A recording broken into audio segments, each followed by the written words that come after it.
Hello everybody, back to the Dragon's Lair. My name is Wade, and today, once again, this is my show, Let's Talk Warhammer. We're talking about Tyranids still. I'm doing this series to show you guys what I run, what I use, how I use it, and there's a lot of other units out there that I just don't use, but we're talking about what I use. You can find us on Instagram, TikTok, and YouTube as the space dragon space liar or the underscore dragons underscore liar. Let's get into it. We're talking Hormagaunts. So we're still in troops right now. My other troop is warriors. We're talking Hormagaunts. Hormagaunts are great. I like them. They can be a lot of fun. They're not for everybody. Let's talk about Hormagaunts. Why? So they come in groups of 10. You can take a 10 man and turn it into a 30 man. It's pretty crazy when you turn it into a 30 man. The numbers go out the window. Math hammer gets really good. I have before fielded 120 Gaunts, and 120 Gaunts is pretty crazy. You can look at my spinny cam, and my Gaunts are not painted because painting 120 Gaunts, right? Anyways, so what's good about the Gaunts? Let's talk about stats. Movement 10. Movement 10 is really good. It's going to be movement 11 with the adrenal glands that I take on them, but movement 10, really good. Weapon skill 4, not great. Not terrible. It's not weapon skill 5. I mean, hey, ballistic skill 4, who cares? They don't have guns. Strength 3, not great, but it's actually strength 4 with adrenal glands. Tough 3, hey, there are small gribblies. Tough 3 is what it is. 1 wound is what it is. 3 attacks. This is kind of where the Gaunts get fun. Leadership 5, normally I say who cares because they're in Synops, but here's the thing. Gaunts are so fast that they can easily get out of Synops. And then they start failing leadership checks, and then more Gaunts start dying, and so, put your Zonothropes up in there, get a Hive Tyrant up in there, find somebody to give them Synops. Warriors behind them. Warriors are a little bit slower, but run your warriors behind them. Save 5, their save is trash. They're not there for the save. The only weapons you can have on them is Hormagaunt talents. So, Talons. So, Strength 4 is pretty cool. AP 1, pretty standard. 1 damage, pretty standard. They're small gribblies. I do take the adrenal glands. It's not too expensive, but it's, when you turn it into a 30 man, or when you're taking 4 30 mans and you have 120, it can add up.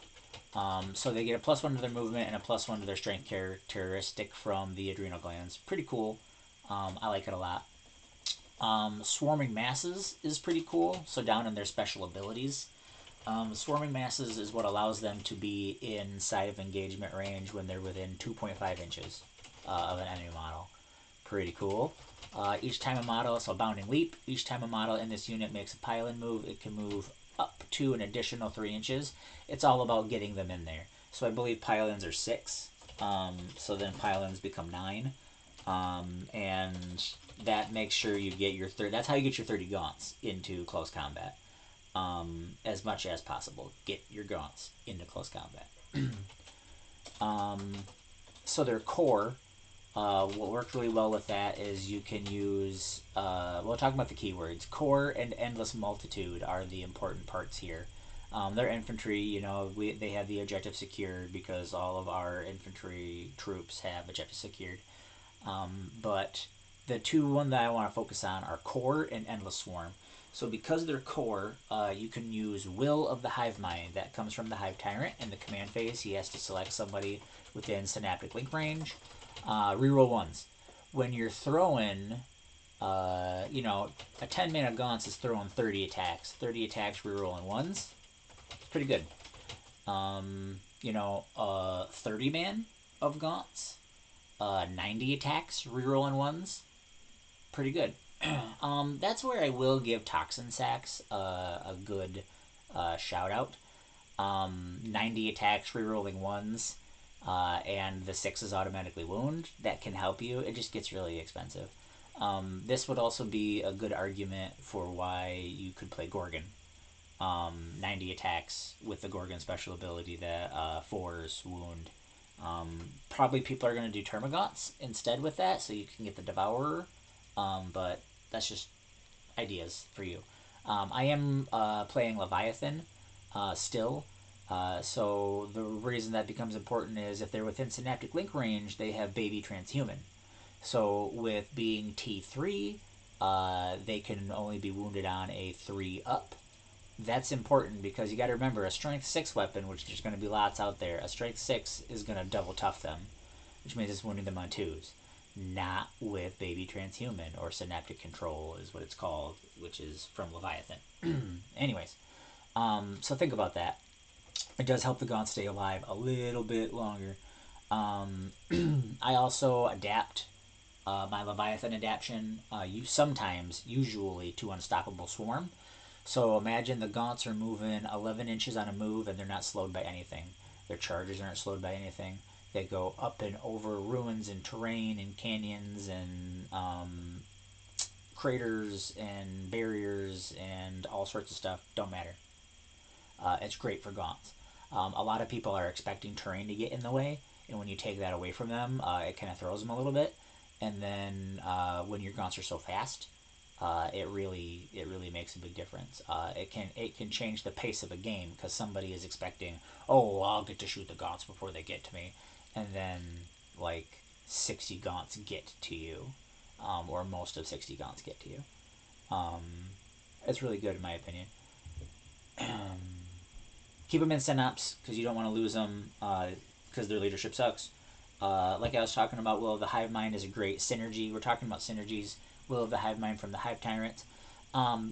This is a good opportunity to keep in mind what turn you're going to use your synaptic imperatives.